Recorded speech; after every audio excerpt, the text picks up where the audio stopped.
Señor los bendiga, hermanos, en abundancia. Feliz año a todos los que no hemos visto. De veras que el Señor los bendiga. Que este año 2026 sea un año de bendición, de respuestas de Dios, en especial en el ámbito espiritual. Que Dios escuche nuestro clamor y que veamos respuestas, almas llegar a Cristo. Bueno, hermanos, vamos, antes de iniciar con el tema, declaremos el salmo, el verso lema de este mes. Mi corazón ha dicho de ti, buscad mi rostro, tu rostro buscaré, oh Jehová. Estamos buscando el rostro. Este año 2026 es un año para buscar el rostro del Señor, como lo decíamos, iniciando la lectura de la palabra, para que podamos en este 2026 leer la Escritura de principio a fin, de Génesis a Apocalipsis, y podamos nutrirnos de la palabra. Bueno, hermanos, qué bendición es poder uno sentir la conciencia un poco tranquila, un poquito tranquila, con esto que estaba hablando Mario, ¿verdad? De que en Nicaragua ya no se puede llevar la palabra, pero bendito sea el Señor que en 2 oportunidades nos fuimos con bastante material bíblico, con Biblias, y llevamos la palabra del Señor. Fuimos y clamamos por esa tierra, y yo sé que esa tierra está en las manos del Señor y Dios hará la obra. Qué lindo es cuando uno puede decir, gracias Señor que lo hice. El Señor lo pidió, lo cumplimos. ¿Qué tal le hubiera dicho el Señor eso y nosotros nos hubiéramos hecho de la vista gorda y no hubiéramos hecho nada? Ay, que no hay plata, ay, que no hay tiempo, ay, que mejor otro lugar. Y ahora estuviéramos sufriendo, ¿verdad que sí? Pero ya el Señor, se lo hemos puesto en manos del Señor y seguir clamando por esa nación, al igual que como todas las naciones que el Señor nos ha enviado. Ahora el Señor decía, sigamos orando por Uruguay para que la obra que el Señor empezó ahí, en esa tierra, el Señor la pueda cumplir. Amén. Bueno, una de nuestras luchas, hermanos, que tenemos, son muchas nuestras batallas como creyentes en Cristo, pero una de nuestras luchas es contra los ídolos. Porque usted dirá, bueno, ya yo dejé todo eso, pero los ídolos se levantan, hermanos. En donde usted menos se imagina, se levanta un ídolo. Puede ser que su hijo sea un ídolo. Puede ser que su esposo o su esposa sea un ídolo. Puede ser que la familia sea un ídolo que se interpone en nuestra verdadera entrega al Señor. Entonces, yo esta noche les traje este texto, este tema que les traigo hoy, porque el Señor me lo pidió. Estaba orando esta semana y el Señor me tocó. Muy linda fue la oración, de veras que la presencia del Señor la sentí muy linda. De esas oraciones bellas que uno lo hacen llorar. Y el Señor me mostró el texto y yo dije, bueno, vamos a hablar de este tema. Dios contra los ídolos. Contra los ídolos. Es algo que no podemos olvidar. Uy, ¿cómo luchamos? Mucha de nuestra familia está atada a los ídolos todavía. Mucha de nuestra familia, aquellas personas a las que queremos, siguen todavía atadas a los ídolos y no se han dado cuenta. Y nosotros no podemos hacernos de brazos cruzados y decir, ese problema lo tiene él o ella. No, tenemos que luchar contra los ídolos. Tenemos que reprender a esos demonios. El Señor en este viaje nos dijo, hay una jirafa, hay una especie de jirafa que está acompañada de un jinete. Ídolos, ahí los vimos claramente. Religiosos, no necesariamente, pero sí se levantan, ocupando casi el lugar de Dios. Entonces, antes de iniciar con este tema, pregúntese, ¿hay alguna persona cercana que todavía está atada a los ídolos? Puede ser a los ídolos religiosos. No han entregado su corazón a Cristo. Siguen creyendo que todavía con sus ritos antiguos están agradando a Dios. Tenemos que pensar eso y poner especial cuidado porque nosotros, yo sé que todos queremos que nuestra familia llegue a los pies de Cristo. Nadie quiere que ni una sola de sus familiares, de sus seres queridos se pierdan. Nadie. Cuando nosotros estudiamos acerca del infierno, lo primero que uno piensa es, Señor Jesús, ten misericordia, que nadie se pierda, ni uno solo. El que es padre de familia sabe que lo que uno más desea es eso, que los hijos entreguen su vida a Cristo, porque lo que vivimos en esta tierra es un periodo corto de tiempo. Pero la eternidad es algo con lo que uno no puede jugar.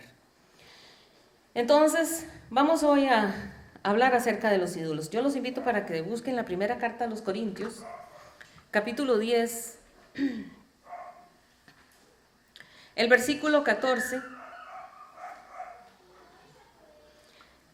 Es una exhortación del Señor para nosotros, para los creyentes, para la humanidad misma. Dice el verso 14: por tanto, amados míos, huid de la idolatría. Huid de la idolatría. La expresión huid de la idolatría es muy fuerte, porque si lo leemos así y no lo prestamos atención, pasa desapercibido. Pero cuando ya el Señor le dice a uno, huya, ¿de qué le puede decir a uno? Huya. Huya del asesino que está ahí, no vaya por ahí. Huya, no coja por ese lugar, váyase por otro lado, porque ahí está una serpiente venenosa. Huya, es algo de peligro. Y el Señor dice que nosotros tenemos que huir de la idolatría. O sea, no podemos tolerar la idolatría, sino que nos tenemos que apartar de inmediato. Es algo que nos causa muchísimo daño. Huir también implica reconocer el peligro y decir, no, yo por aquí no puedo seguir en esto, yo tengo que tomar distancia de esto porque esto me va a causar un daño muy grande a mí y a mis seres queridos. Y entonces, en el contexto bíblico, la idolatría no se limita solo a adorar imágenes, como nosotros, con nuestra ceguera, hacíamos antes, con los que muchos familiares hoy día todavía lo siguen haciendo.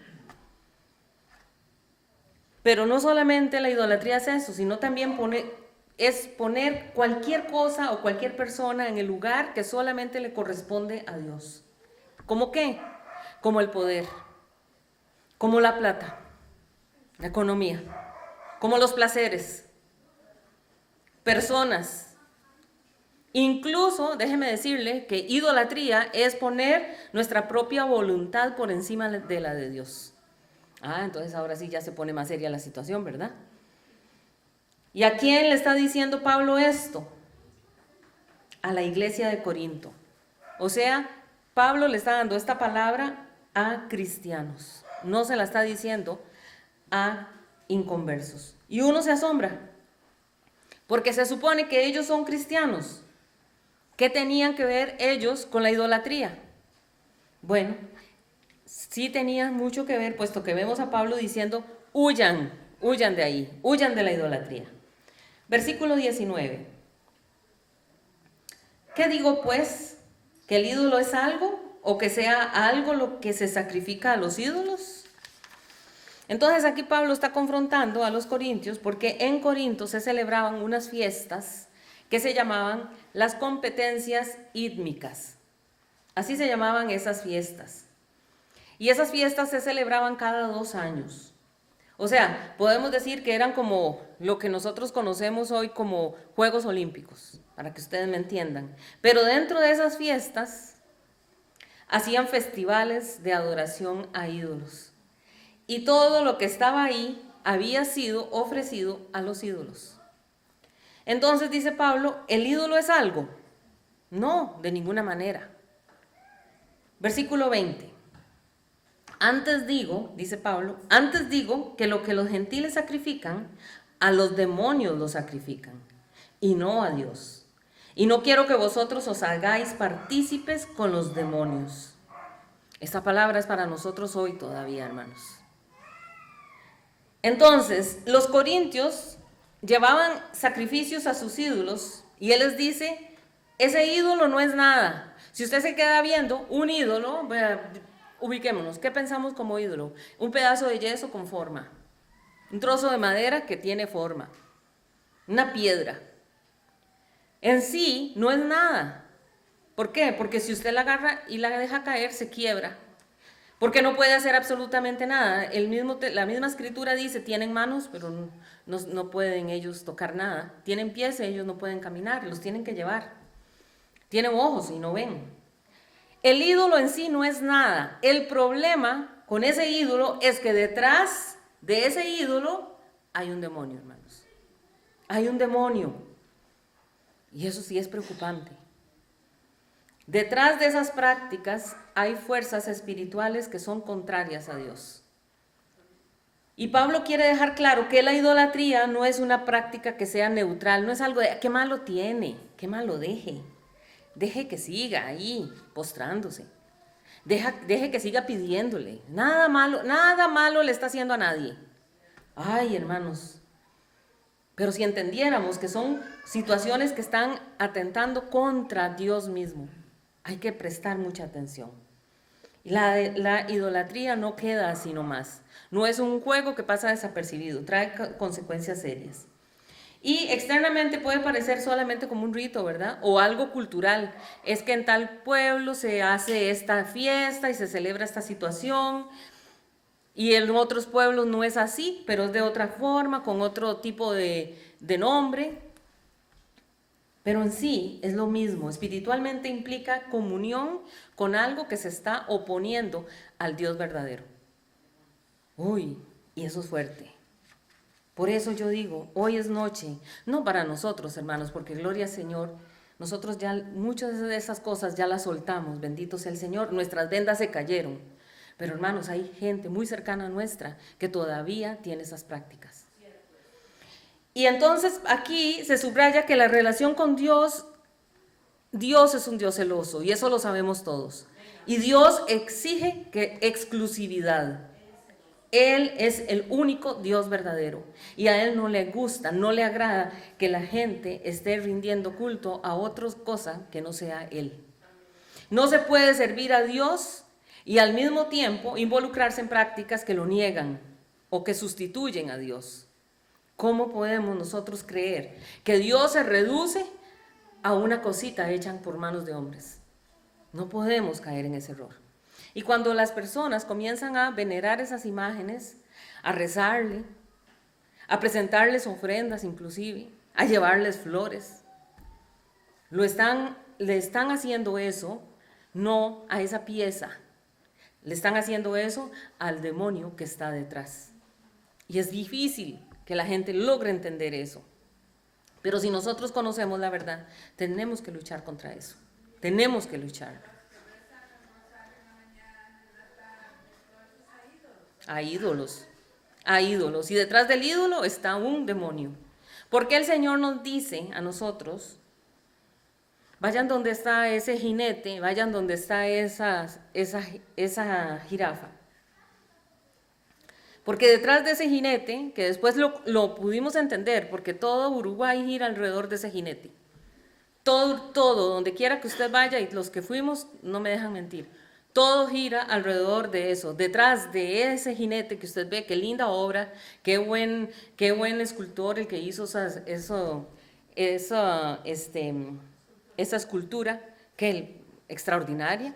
Detrás hay un demonio que tiene dominio sobre las almas y es contra eso que el Señor se molesta, se enoja, ya sea en el ámbito religioso, ya sea social, en el área que usted quiera poner. Entonces, detrás de la imagen hay un demonio, pero la gente ve eso como algo neutral, natural. No está pasando nada, no está afectando nada, es al mismo Dios al que se le pide. Espiritualmente hay un demonio y tenemos que entenderlo. Y ese tema el Señor lo viene hablando desde el principio, o si hay un tema que Dios habla a su pueblo, es el de la idolatría desde el principio. Usted lo ve desde que está entrando Israel a Canaán. Desde ahí comienza el Señor a hablarles. Porque estos pueblos cananeos eran pueblos idólatras. Y según cada región hay un ídolo. ¿Usted ha visto?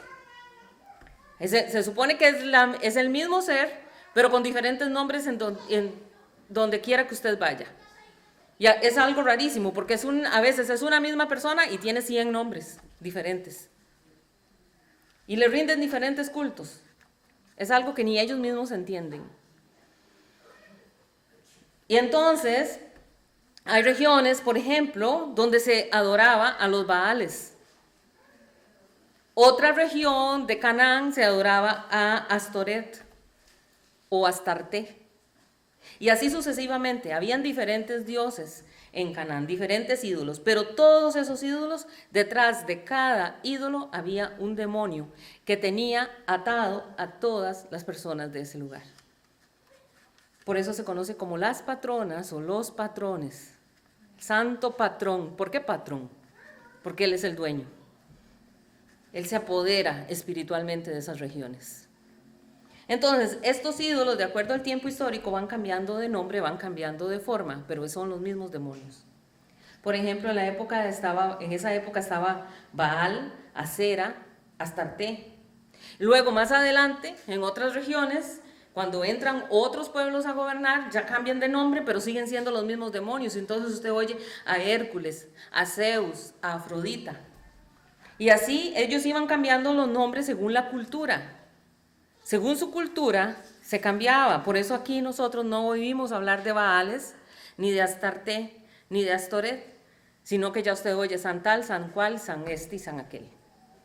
Pero detrás de todos esos ídolos siempre hay un demonio y eso tiene que entrar por nuestra mente y que no se nos salga, porque nuestra lucha es poder clamar al Señor para que todas esas almas que están siendo atadas, que están siendo cazadas, casi así como pajaritos con vendas mágicas, sean libertadas.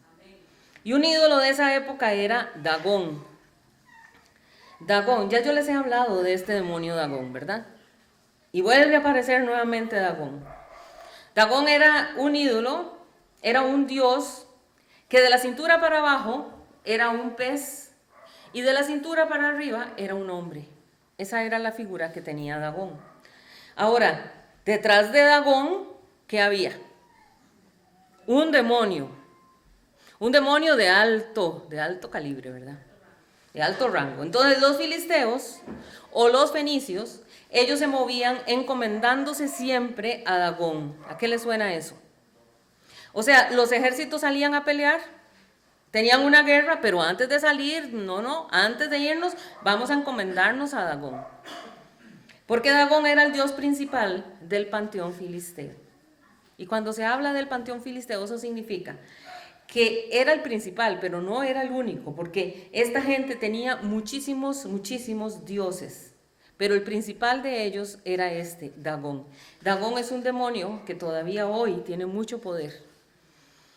Y ellos creían que Dagón era vean que si lo tenían era un demonio de alto rango, porque ellos creían inclusive que Dagón era el padre de Baal. O sea, era el dios principal. El nombre de Dagón significa grano, cereal, pez. O sea, era el dios de los cultivos. ¿Se imagina lo que es tener que depender uno de los alimentos y que esos cultivos se pudieran recoger en abundancia? Todo dependía de este demonio, de Dagón. Para este pueblo Dagón era el que los bendecía. Entonces, si había buenos cultivos, Dagón estaba contento con ellos. Dagón era el que les daba la provisión. Dagón era el que les ponía el alimento en las mesas. O sea, Dagón era indispensable, porque él era el que bendecía las cosechas. Qué triste, ¿verdad? Qué triste cuando una persona está atada por la idolatría. Es muy triste porque esas personas quieren agradar al Dios que ellos imaginan y no saben que es a demonios a los que están rindiendo adoración. Entonces los filisteos, como vivían, recuerde que Filistea estaba en la costa del mar Mediterráneo, entonces la mayoría de la gente que vivía en ese lugar eran pescadores. Pedían entonces a Dagón que los bendijera con la provisión del mar. Por eso les digo que Dagón era mitad hombre, mitad pez. Porque para ellos toda la bendición venía por la mano de Dagón. Si ellos salían a pescar y tenían una buena pesca, fue que Dagón nos bendijo. Y en el culto a Dagón se oficiaban falsos profetas también. Y la Biblia dice que en ese tiempo Israel, qué triste, el pueblo de Dios, del Dios verdadero, había caído en idolatría también, porque en ese mismo tiempo Israel adoraba a los Baales. Ya que en esa época los que eran los reyes de Israel eran los famosísimos Acab y Jezabel. Esta gente metió el culto a Baal en el pueblo de Israel y esta gente, sin darse cuenta, comenzó a caer en la idolatría. Vean qué peligro. Lo que es un reinado, una cabeza que no esté bien de la cabeza, que no esté guiado por Dios. Nosotros tenemos que clamar por esta nación de Costa Rica. Esto nosotros no podemos verlo como algo de una votación más. El país está pasando por un proceso fuerte, un proceso duro, y nosotros tenemos que tener de veras un doblar rodillas y clamarle al Señor que tenga misericordia de nuestra nación. Clamar a Dios y decir: Señor, esto ya está por encima de colores políticos, esto ya está por encima de lo que yo pienso o lo que yo creo. Hay que decirle: Señor, clamamos por nuestra tierra, clamamos por nuestra nación. Señor, ten misericordia de nosotros. Que cuando un pueblo se levanta en oración, hermanos, Dios puede hacer cosas grandes. Tenemos que tener mucho cuidado, hermanos, mucho cuidado. Entonces esta gente, a Israel le pasó eso tan terrible. Acab y Jezabel eran los que reinaban sobre Israel. Y entonces esta gente tenía profetas. Y oigan lo peor, ¿recuerdan ustedes? Israel, del pueblo de Dios, mantenía el reinado de ahí, del pueblo, del trabajo de los hombres, mantenían a estos profetas de Baal, que eran mínimo, eran 450, lo sabemos por la historia de Elías. Como mínimo 450 profetas. Y por otro lado, mantenía también a más o menos 400 profetas de Acera. Y aquí vemos nuevamente al demonio imitando la obra de Dios, ¿verdad? Por eso es que Dios ungió a Elías y le dio la victoria sobre los profetas de Baal y los profetas de Acera. ¿Se acuerdan ustedes de esa historia? Esa historia es muy linda, va a haber que repetirla de nuevo, porque es muy poderosa. Y entonces leamos Jueces capítulo 16, leamos versos 23 y 24.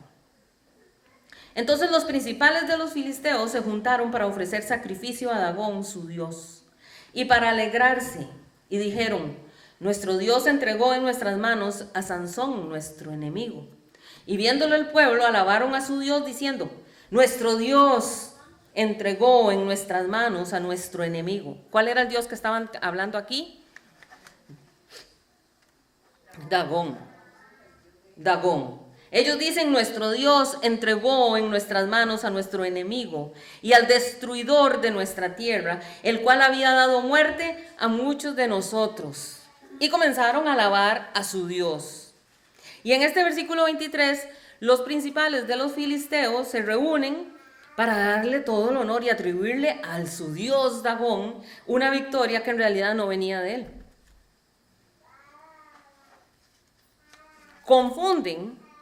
Esta gente confundió el momento de debilidad de Sansón con un supuesto triunfo de la divinidad de ellos.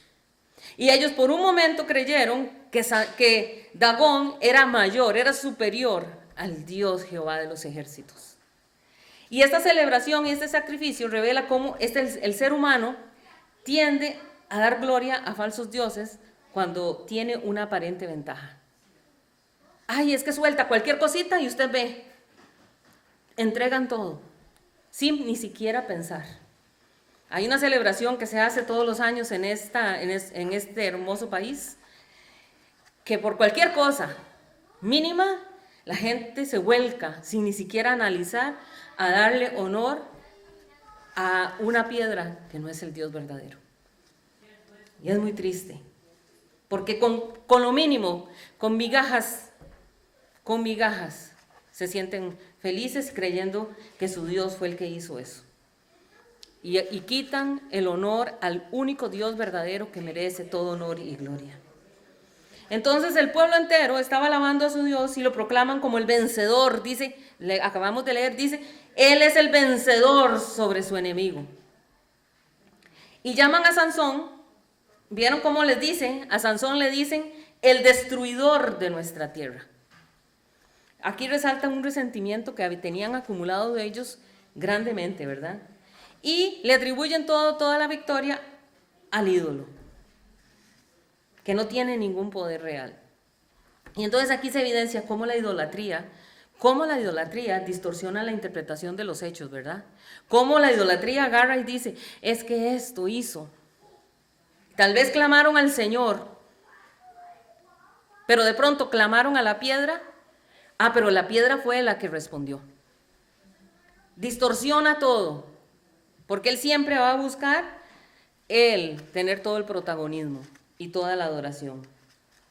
Entonces, esto hace que ellos tengan una falsa seguridad, porque mi ídolo es el que me protege, porque mi ídolo es el patrón, porque mi ídolo es el que nos gobierna.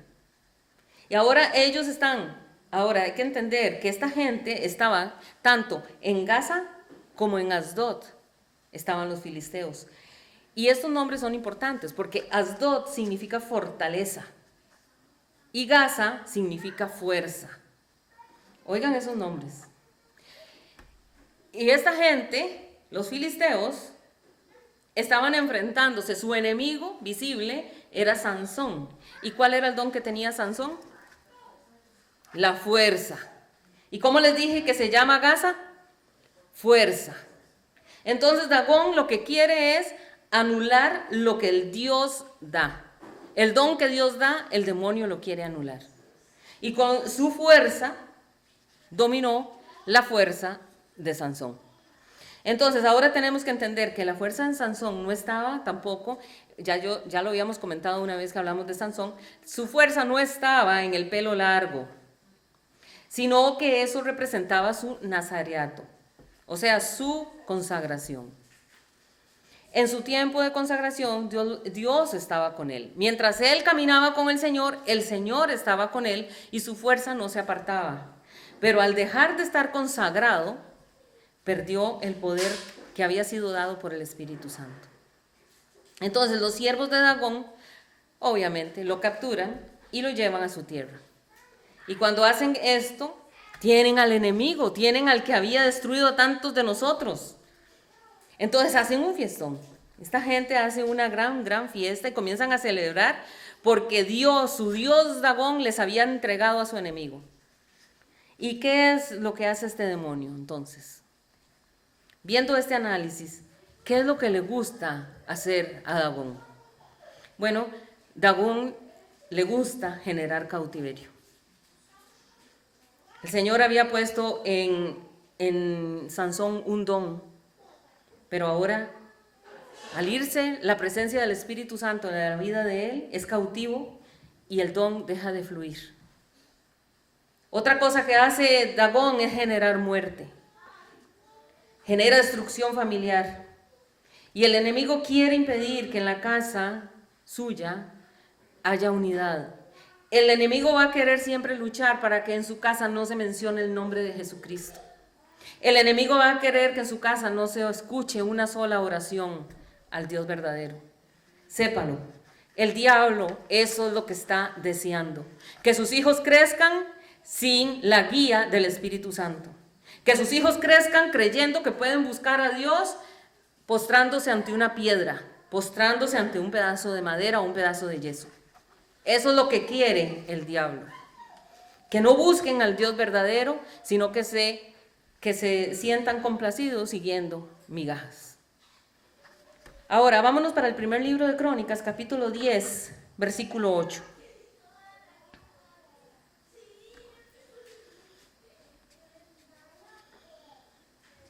Primer libro de Crónicas 10, 8. Me dicen cuando lo tienen, hermanos.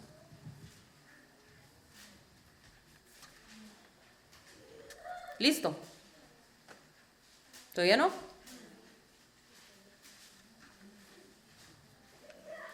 Vamos a ir leyendo. Sucedió al día siguiente que al venir los filisteos a despojar a los muertos, hallaron a Saúl y a sus hijos tendidos en el monte de Gilboa. Vámonos para otra historia. Como ustedes se dan cuenta, primero hablamos de Sansón, ahora nos vamos a encontrar con Saúl. Pero siempre contra los filisteos, los mismos enemigos. Entonces aquí vemos que la muerte aquí nos vamos a encontrar que Saúl y sus hijos mueren. Y ellos fueron a luchar contra los filisteos, y los filisteos, antes de salir a la guerra, ¿qué les dije que hacían? Se consagraban a su dios Dagón. Y los filisteos le hicieron una gran ofensa al rey Saúl. Porque cuando muere Saúl, ellos se llevan la cabeza de Saúl a Asdod, el templo de Dagón. El mismo lugar donde habían llevado a Sansón años atrás. El mismo que, ¿se acuerdan cuando Sansón clama a Dios y derriba las columnas del templo de Dagón y muere, matando también a muchos de los seguidores de este demonio? Porque se lo habían llevado para burlarse, para reírse de su enemigo Sansón.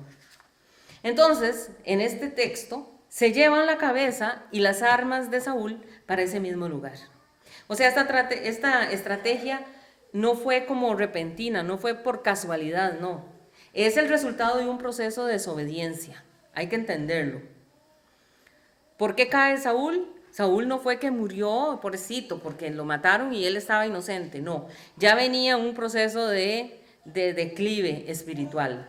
Él por su misma desobediencia, él por el orgullo, por el alejamiento de Dios, es que se aparta el Señor de él. De la misma forma que sucedió con Sansón. Entonces, el hecho es que los enemigos, cuando salen, dice la Escritura, salen a buscar a ver qué recogen de los muertos, se encuentran el cuerpo del rey Saúl.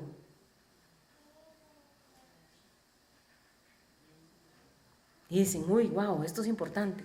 Agarran las armas, agarran la cabeza. Y los enemigos son los que se encuentran el cuerpo. O sea, ¿qué demuestra esto? ¿Por qué no fueron los mismos israelitas los que fueron y recogieron el cuerpo del rey Saúl y se lo llevaron? Esto lo que nos está demostrando aquí es una pérdida total de la protección divina. Es el cumplimiento del juicio que había sido anunciado antes para Saúl. Entonces aquí estamos viendo cómo una familia fue destruida. Muere Saúl, mueren sus hijos. Dagón los atacó. ¿Por qué? Dice la Biblia, porque Saúl se apartó del Señor, comenzó a hacer las cosas a su manera y encima de todo termina con algo terrible. Se va a consultar a la adivina de Endor.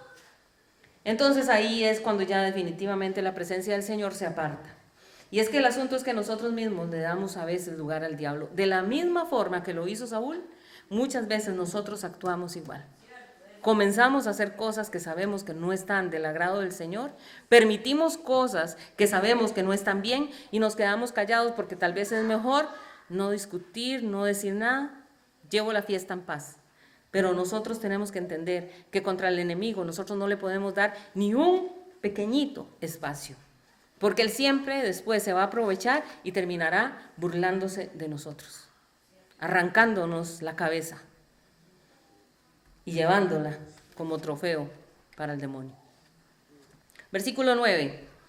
Y luego que le despojaron, tomaron su cabeza y sus armas y enviaron mensajeros por toda la tierra de los filisteos para dar las nuevas a sus ídolos y al pueblo.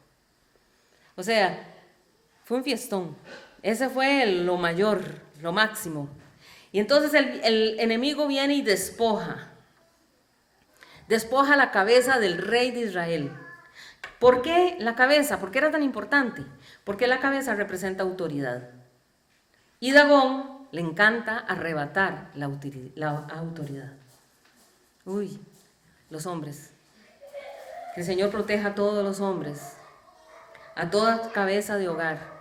Que Dios dé sabiduría, que Dios les dé discernimiento, que Dios les dé amor, para que se mantengan firmes en su puesto y el enemigo no se aproveche de ellos y les arranque la cabeza, les arranque la autoridad. Pero dice también que les quitó las armas, y las armas representan los dones, los talentos que Dios nos da a la iglesia, a usted y a mí. Eso que Dios nos da para el servicio de su pueblo, de su iglesia, el diablo nos lo quiere arrebatar. Si usted tiene un don, si usted tiene un talento, sepa que el diablo va a querer arrebatárselo, para que no se cumpla el propósito que Dios ha trazado en su vida. Si Dios a usted lo llamó para algo, no permita que el diablo se lo robe. Siga con su proyecto, con el proyecto de Dios para su vida, porque Dios tiene grandes cosas para usted. Y si el diablo pelea, es porque le tiene miedo, hermanos, déjeme decirle. Entonces, al enviar los mensajeros por toda la tierra, dice, de los filisteos, se convierte como en un anuncio oficial de victoria, dándole todo el honor a su Dios. No era solamente una situación militar, como diciendo, nosotros con nuestro ejército vencimos. No, eso también tenía una gran repercusión religiosa. ¿Por qué? Porque le estaban dando todo el honor, todo ese triunfo a sus ídolos, a sus demonios.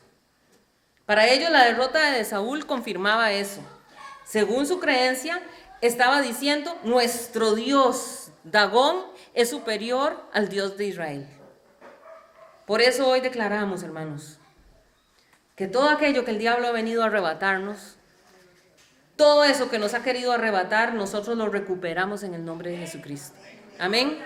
Todo lo que el diablo ha venido a atacar, a golpear, a quitar, el Señor nos lo devolverá. El diablo tendrá que devolverlo, y dice la palabra 7 veces. Amén. Porque somos pueblo de Dios. Nuestro Dios está vivo. Es el Dios todopoderoso. Y dice el verso 9, que ellos iban felices a celebrar delante de Dagón que había caído Saúl y que habían caído sus hijos, o sea, el rey y los príncipes. Victoria total. De la misma forma, el diablo va a querer destruir su casa, déjeme decirle. Va a querer destruir su familia. El diablo está deseando que su familia caiga, que sus hijos sean destruidos. Que la familia que quiere servir al Señor se apague y diga, ya no lucho más, ya no sirvo más. Ahora, vea lo que dice el primer libro de Samuel, capítulo 4, versículos 1 y 2. Dice así: y Samuel habló a todo Israel. Por aquel tiempo salió Israel a encontrar en batalla a los filisteos, otra vez el mismo demonio, el mismo pueblo enemigo. Dice, y acampó junto a Ebenezer, y los filisteos acamparon en Afec. Y los filisteos presentaron la batalla a Israel. Y trabándose el combate, qué fuerte, ¿verdad? Trabándose el combate, Israel fue vencido delante de los filisteos, los cuales hirieron en la batalla, en el campo, como a 4,000 hombres. Dice que la batalla se puso muy fuerte. Un encontronazo, dice que se trabó aquello, que era terrible, y terminan siendo los que vencieron, los que perdieron esta batalla, el pueblo de Israel, y perdió a 4,000 hombres. Esto en el contexto histórico, en este tiempo, estamos hablando cuando Elí era el sumo sacerdote. Y Samuel era un jovencito que estaba aprendiendo a servir en el templo de Dios. Este sumo sacerdote, recuerden, tenía 2 hijos. Sus nombres eran Ofni y Fines. Y estos 2 hijos servían en el templo, pero no podemos decir que le servían al Señor, porque lo que hacían era algo terrible. Era un desastre. Estos hijos de Elí no eran para nada hombres de Dios. Ellos abusaban de su servicio. Dicen que ellos agarraban y comían de las ofrendas, agarraban las mejores partes para ellos, cosa que les era necesario entregársela al Dios Todopoderoso. Ellos no les importaba. Dice que ellos se quedaban con mujeres allí mismo. Y es un pocotón de cosas más que después ustedes, si gustan, búsquenlo en la escritura para que vean. Pero dice en el verso 2 que 4,000 hombres, porque eran los que estaban en la guerra, murieron en manos de los filisteos en esa batalla. Pero si nosotros seguimos leyendo, versos 10 y 11, vean lo que pasa. Y pelearon pues los filisteos e Israel fue vencido. Otra vez, otra batalla, otro enfrentonazo. Y dice, y huyeron cada cual a sus tiendas. y fue hecha muy grande mortandad, pues cayeron de Israel 30,000 hombres de a pie. Y el arca de Dios fue tomada, y muertos los 2 hijos de Elí, Ofni y Fines. O sea, qué horror. Primero, en la primera habían sido 4,000, pero en esta ahora son los muertos 30,000. Y no solamente eso, sino que el arca que representa la presencia de Dios, había sido tomada. ¿Por qué? ¿Por qué el arca estaba ahí? Porque estos 2, Ofni y Fines, creyeron que si la presencia de Dios iba con ellos, ellos iban a tener la victoria. La llevaron como un amuleto. Y muchas veces nosotros como creyentes creemos que Dios es así. Es nuestro amuleto que está obligado a escucharnos cuando nosotros decimos. Pero nosotros tampoco hacemos ni caminamos en el camino derecho que Dios ha establecido. Y así pasa. De la misma forma. Tomaron el arca. Tomaron el arca. Ellos querían que Dios los defendiera, pero esa no era la forma. La presencia de Dios ya no estaba con ellos. Ya la presencia de Dios se había alejado. Y dice la historia bíblica que el arca fue tomada por los filisteos. Y no solo eso, sino que también dice, mueren los 2 hijos del sumo sacerdote. Y cuando le llegan a decir a Elí, al sumo sacerdote Elí, sobre esa noticia de que el arca había sido tomada por los filisteos, y de que sus hijos habían muerto, dice la escritura, ya Elí era un señor ya mayorcito, ya estaba viejito. Y dice que él estaba sentado en una silla. Y cuando él escucha que sus 2 hijos murieron, pues se impresiona, como cualquier padre. Pero dice la escritura que cuando él escucha que el arca había sido tomada por los filisteos, él no pudo soportarlo. Y dice la palabra que estando él allí, sentado en esa silla, dice que se fue para atrás y se desnucó. Elí, su reacción ante la muerte de los hijos no fue tan fuerte como cuando escucha que el arca de Dios había sido tomada por los enemigos. Elí, ustedes saben la historia, Elí representa a un padre de familia muy débil. Elí representa a un hombre que tenía temor de Dios y que él trataba de vivir una vida recta, pero él no se opuso a los errores que sus hijos estaban cometiendo. Es ese padre que no corrige, porque ama y cree que el amar es no corregir. Entonces, aquí están las consecuencias. Hijos guiados por la carne y no por el espíritu. Pero en el fondo, Elí sí tenía un interés genuino en las cosas del Señor. Elí, su corazón sí estaba entregado a Dios. Ese fue su error. Y entonces cuando le dicen que el arca fue tomada, fue demasiado el golpe para él. Muy probablemente le da un infarto, se va hacia atrás y se desnuca. Esta historia nos recuerda entonces la misma historia de Saúl. Vuelve y repito, es lo mismo. Saúl y sus hijos. Otra familia destruida. Primero la familia de Sansón. Después la familia de Saúl. Y ahora vemos la familia de Elí. Familias que eran llamadas a servir. El primero, como juez. La segunda familia, como los reyes, los que gobernaban. Ahora esta tercera familia, el sacerdocio.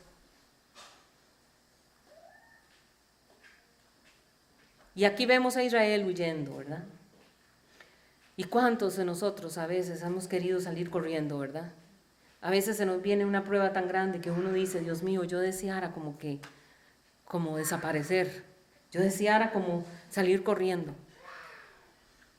Todos, yo sé que todos en algún momento de nuestra vida hemos sentido ese deseo. Eso ha pasado por nuestra mente. Correr y dejar todo botado. ¿Le ha pasado a usted? Ellos huyeron porque vieron que el enemigo estaba atacando muy fuerte.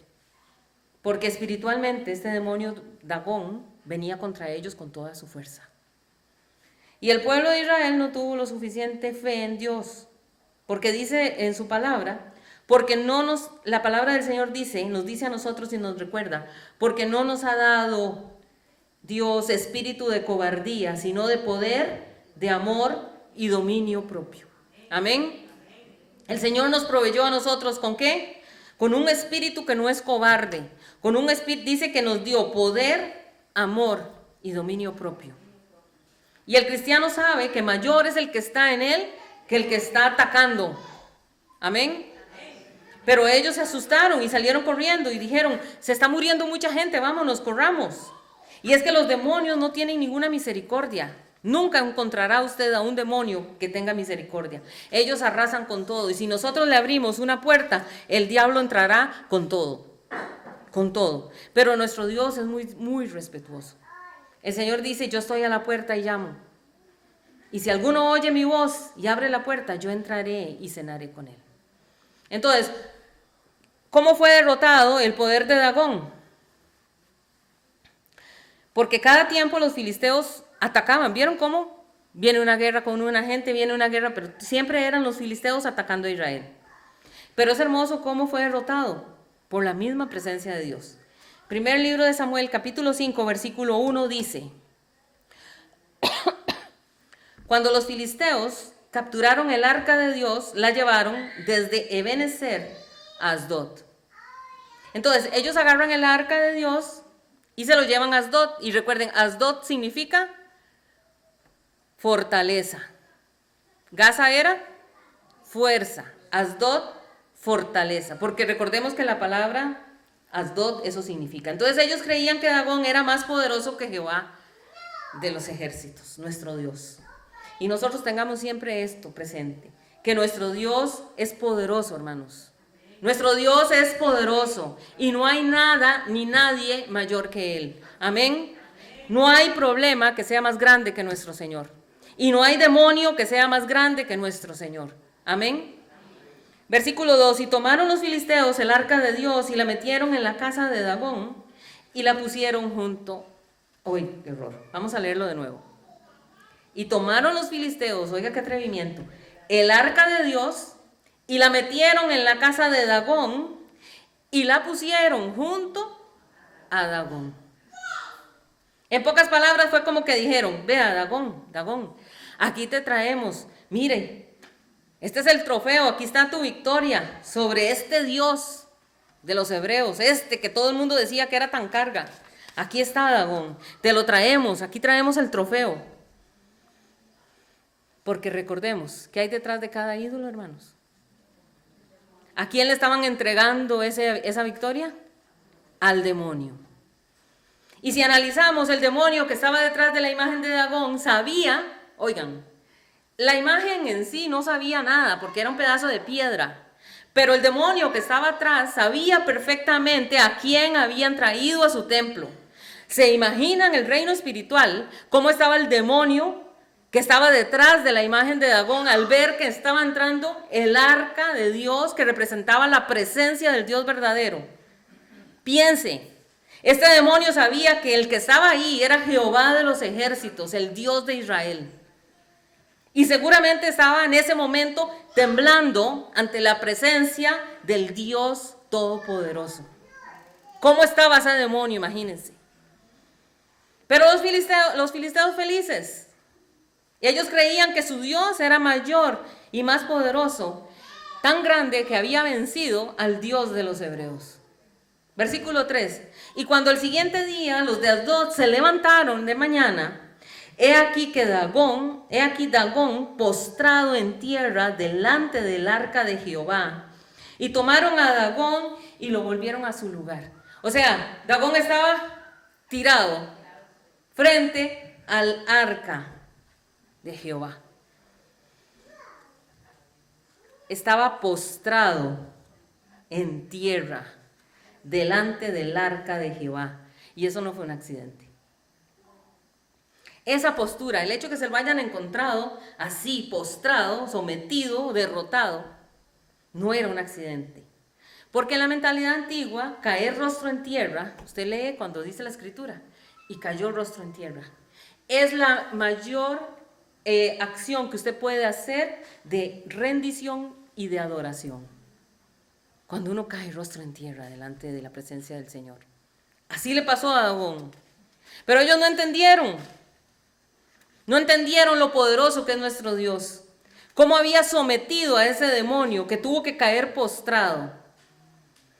Es que la ceguera espiritual es tan grande que lo volvieron a levantar nuevamente. Ay, ¿qué pasó? ¿Qué sería? Lo vuelven a levantar y lo vuelven a poner otra vez delante del arca del Señor. Porque ellos no se estaban dando cuenta que la presencia del que estaba en el arca era mayor que su disque Dios, entre comillas. Hermanos, entonces creamos que el que se levanta contra nosotros, oigan bien, todo demonio que se levanta contra nosotros caerá. Y yo no sé si usted lo quiere declarar hoy, pero todo demonio, cualquier espíritu inmundo que se quiera levantar contra nosotros caerá. Porque el que se levanta contra la casa del Señor caerá en el nombre de Jesús. Y usted es templo del Espíritu Santo, usted es casa del Señor. Y nosotros creemos que nuestro Dios es poderoso, amén. Que el Señor es el Rey de Reyes, el Señor de Señores, que Jesucristo es el único Dios verdadero. Y todo demonio que se quiera levantar en contra nuestra, cae postrado delante de la presencia del Señor. Amén. Y aunque el mundo no entienda, así como no entendieron los filisteos, aunque el mundo no entienda y aunque el mundo se burle de nuestra fe, déjeme decirle que nosotros sabemos que Jesucristo es el único Dios verdadero y que Él volverá por su iglesia. Y aunque la gente diga que eso es una mentira, Él volverá por nosotros y nosotros reinaremos con Él. Amén. Versículo 4.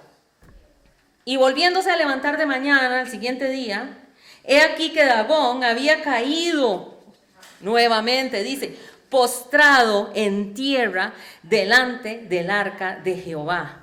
Y la cabeza de Dagón y las dos palmas de sus manos estaban cortadas, oigan dónde, sobre el umbral, habiéndole quedado a Dagón el tronco solamente. Gloria a Dios. ¿Quién dice gloria a Dios? Vea, que Dagón vuelva a aparecer postrado por segunda vez delante del arca de nuestro Dios, no fue tampoco un accidente. Es que ¿por qué dos veces? No, la primera cayó, ay, ¿qué sería? Que lo dejamos mal acomodado. No, esta segunda vez lo pusieron bien puestito y vuelve a caer. Así que queda claro que se trata de una acción completamente deliberada de Dios, confirmando su autoridad absoluta. Aquí no hay ningún otro Dios, que solamente soy yo. Y dice que Dagón cayó de nuevo, pero esta vez fue diferente, porque esta vez se le arrancó la cabeza. Y aquí parece que el Señor le dice a Dagón, vea Dagón, imagínese usted lo que es ese demonio delante de Dios. Parece, da la sensación como que Dios le dijo, usted le quitó la cabeza a mi siervo. ¿Se acuerdan cuando le arrancó la cabeza a Saúl? Usted le arrancó la cabeza a mi siervo, pues ahora yo se la arranco a usted. ¿Y se acuerdan, verdad, de esa historia? Vean cómo se ve la mano del Señor. Ahora el Señor le dice, bueno, pues yo te quito tu cabeza. Y se la arrancó. Y dice la Biblia que el día que Saúl murió, oigan esto, el día que Saúl muere, dice la Escritura que su escudo no estaba ungido. Ay, hermanos, esto nos habla a nosotros hoy, porque está muy lindo el poder de Dios. Nadie discute el poder que tiene nuestro Dios, pero nosotros tenemos que entender, hermanos, que nosotros tenemos que estar ungidos por la presencia del Espíritu Santo. Amén. El escudo de Saúl no estaba ungido, pues busquemos nosotros la unción de Dios. Amén. Y el Señor ya lo había derribado, dice una vez a Dagón. Ahora lo derriba la segunda vez, le arranca su cabeza, le arranca sus manos. Y es que vean, no importa cuál sea el problema que nosotros tengamos, no hay nadie que sea más grande, y le repito, no hay nada ni nadie que sea más grande que el poder de nuestro Dios. Porque ¿qué hacemos cuando tenemos un problema? ¿Qué es lo primero que nosotros hacemos? Caemos al suelo, ¿verdad? Doblamos rodillas y nos postramos y lloramos delante de la presencia del Señor. Pero muchas veces hemos visto, y tenemos que reconocerlo, cómo la autoridad de Dios se mueve en nuestras vidas. y Dios escucha nuestro clamor. ¿Verdad que sí? Ahora, en el simbolismo bíblico, la cabeza representa, les dije, la autoridad, representa el dominio. Y las manos representan la fuerza, o sea, la acción. Entonces, al quedar esto separado del ídolo, esto lo que habla es que Dagón había perdido toda capacidad de gobernar, toda capacidad de actuar. Ya no puede pensar, ya no puede mandar, ya no puede hacer nada. Eso significa que el poder del diablo fue quebrantado ese día. Amén. Y que las partes caigan, les dije, ¿se acuerdan? Dice que esas partes cayeron, dice, sobre el umbral del templo. El umbral del templo era el lugar de paso, por ahí era donde la gente podía caminar. Esto entonces nos da a nosotros una idea de cómo el Señor despreció y derrotó a este demonio, porque eso cayó en el lugar donde pisoteaban los pies de los filisteos cuando entraban. Porque en ese lugar habían partes donde se podía caminar y en otras no. Y las manos y la cabeza de este demonio cayeron ahí, en el lugar donde la gente pisaba con sus pies. Quedó reducido simple y sencillamente, podemos decirlo, a un obstáculo en el camino. Una deidad que ya no tenía ninguna honra. Y Dios, de la misma forma, va a obligar al diablo a devolver todo lo que nos ha quitado. Amén. Todo lo que nos ha quitado al pueblo de Dios, no solamente a nosotros, sino a la iglesia de Jesucristo, tendrá que devolverlo. En el nombre de Jesús, cuando nos paramos en la brecha y declaramos que suelte eso en el nombre de Jesús, lo que no le pertenece. Nosotros no andamos por vista, hermanos. Nosotros andamos por fe. Y muchas de las cosas que el diablo ha quitado serán restituidas en este año. Amén. Versículos 6 y 7. Y se agravó la mano de Jehová sobre los de Asdod, y los destruyó, y los hirió con tumores en Asdod y en todo su territorio. Es que no solamente se vino al ataque contra el demonio, sino también contra sus seguidores. Y viendo esto, los de Asdod dijeron, no quede con nosotros el arca del Dios de Israel, porque su mano, oigan, porque su mano es dura sobre nosotros y sobre nuestro Dios Dagón. Cada vez que el arca del Señor era metida en la casa de Dagón, el ídolo se caía. Y como vemos, no quedaba nada más que solo el tronco. Esto nos dice a nosotros como que Dios tiene como un poquito de humor, ¿verdad que sí? Como que Dios jugó con este demonio. Dios les estaba revelando a los filisteos que el Dios de ellos no tenía ningún poder sobre él. La presencia de Dios era mayor. ¿Por qué? Porque Él es el único Dios verdadero. Esta fue una manera muy dramática de demostrarlo, ¿verdad que sí? Porque ellos los dejaban ahí, cerraban las puertas, nadie entraba. Es un mérito que solamente Dios se atribuyó. Y esta gente lo entendió. Y dijeron, es demasiado poderoso el Dios de Israel. Para nosotros más bien es un peligro que esté aquí. Quitemos el arca, llevémosla, saquémosla de aquí. Y el pueblo de Asdod dijo, ya nosotros no queremos tener el arca aquí, nos está causando mucho daño. Porque el Dios de Israel estaba acabando con todos. Y si dejan el arca ahí, déjenme decirles, se acaban todos los idólatras. Porque comenzaron a salirles tumores y ellos se enfermaron, incluso muriendo. Y cuando dice la escritura que los hirió significa muerte. Tenían claro ellos que estaba pasando todo eso porque el arca de Dios estaba ahí. Y a pesar de ver todo ese poder de Jehová, qué increíble. Ven que el Dios de Israel se burló de su Dios Dagón, que dije al principio, era el padre de los dioses, el padre de Baal, el principal. Y viendo cómo el Dios de Israel lo había dejado humillado y avergonzado, y viendo cómo el Dios de Israel tenía poder para atacar a toda la gente con estos tumores, no se volvieron a Dios. No dejaron de adorar a Dagón. Es increíble cómo es el corazón del ser humano, ¿verdad? Déjeme decirle, hermanos, que nosotros hoy estamos aquí solo y sencillamente por su gracia, por su amor y por su misericordia. Porque por nosotros mismos, hermanos, ahí estuviéramos todavía postrándonos ante pedazos de yeso, pedazos de madera y pedazos de piedra. Exacto. Ahí estuviéramos adorando a quién sabe ni qué. Y bien, vemos aquí que Dios no solo ridiculizó a Dagón, o sea, a este demonio, sino que además, dice, comenzó a atacar al pueblo de filisteo. Ahora, después de esa gran batalla viene un gran botín. Cada vez que nosotros tenemos una victoria, viene botín de parte del Señor. Siempre, usted agarra la escritura, siempre lo verá. Y los filisteos, dice la escritura, devolvieron el arca a los israelitas. Recuerden que el arca estaba hecha con madera de acacia y que estaba cubierta de oro. Había muchísimo oro en el arca. Y entonces, dentro del arca, bueno, recuerden, ahí estaba el propiciatorio, y el propiciatorio tenía 2 ángeles que eran de oro puro. Eran de oro puro, o sea, el arca del Señor era un buen botín para ellos. Pero los filisteos dicen, no queremos esto, no, devolvámosla. Y usted dice, en lo financiero, qué increíble que el diablo le tocara que devolver eso que se robó y que era de mucho valor. Devolvérselo a Israel tal cual, no le arrancaron ni siquiera un pedacito de oro.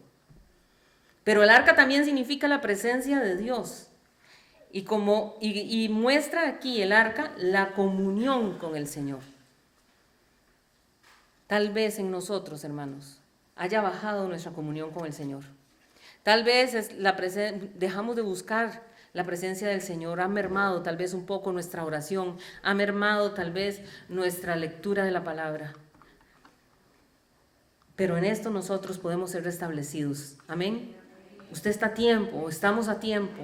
Estamos en un periodo de gracia. La Escritura dice que todavía es tiempo de volvernos al Señor. El Señor es fiel y misericordioso y podemos ponernos en paz con el Señor y volver a tener comunión con el Señor nuevamente. Y dice el libro de Samuel, primer libro de Samuel, capítulo 7, verso 13, así fueron sometidos los filisteos y no volvieron más a entrar en el territorio de Israel. Y la mano de Jehová estuvo contra los filisteos todos los días de Samuel.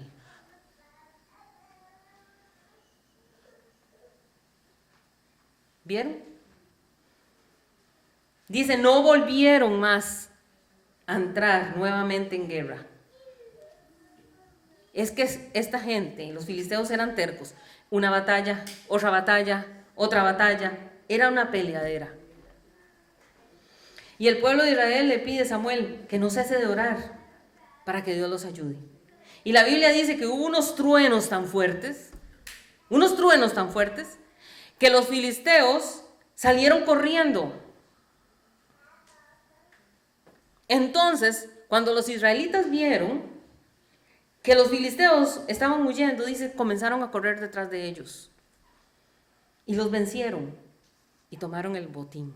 Versículo 14, vean lo que dice. Y fueron restituidos a los hijos de Israel las ciudades que los filisteos habían tomado a los israelitas.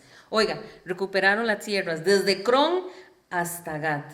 E Israel libró su territorio de mano de los filisteos y hubo paz entre Israel y el amorreo. ¿Vieron cómo hubo restitución? Ellos tuvieron que devolver el arca. ¿Recuerdan ustedes la historia? Ellos devolvieron el arca, pero no la devolvieron sola. Dice que enviaron a la par del arca, enviaron un montón de oro en forma de tumores, como un pago por el error que habían cometido. Por ahí hay restitución, pero dice que cuando ellos se enfrentan contra los filisteos y es Dios el que toma control y comienzan a dar unos truenos tremendos, ¿cómo pudo haber sido eso? Para que esta gente de guerra, esta gente que no le tenían miedo a nada, soltaran todo lo que tenían y comenzaran a correr. Piénselo. Cuando usted esté pasando por un momento en el que usted dice, no hay quien me pueda ayudar, es que ya no hay solución, nunca olvidemos que la mano del Señor está atenta y en cualquier momento, cuando usted menos lo espera, se mueve un dedo de Dios y truenos caerán, hermanos.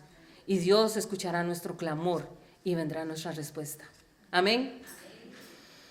Y déjeme decirle que lo arrebatado por el diablo, lo que el diablo nos ha quitado, lo va a tener que devolver. Y se los digo nuevamente, lo va a tener que devolver. Porque en el nombre de Jesucristo declaramos que todo esto se cae y que el Señor ordena en los aires, allí donde están los demonios, que lo que el diablo nos quitó será restituido en el nombre de Jesús. Y así, no solamente pensemos en lo material, que clamemos por nuestra casa, por nuestros hijos, por aquellos que están en ceguera, por esos que están endurecidos, que cada vez que le hablamos de Cristo se molestan. Este Dios todopoderoso al cual nosotros servimos y seguimos, hará que estas almas sean sueltas en el nombre de Jesús. ¿Por qué no oramos, hermanos? Padre, te damos gracias por hoy, Señor, mostrarnos cómo tu mano poderosa, Señor, está a favor de tu pueblo, y cuando menos lo esperamos y de la forma que menos nos imaginamos, tú te mueves con poder. Señor, nuestra lucha no es contra carne ni sangre. Saludos, bendiciones, somos Project Team Studio Music, un proyecto de Dios y para Dios. Sigamos caminando hacia una eternidad con Dios.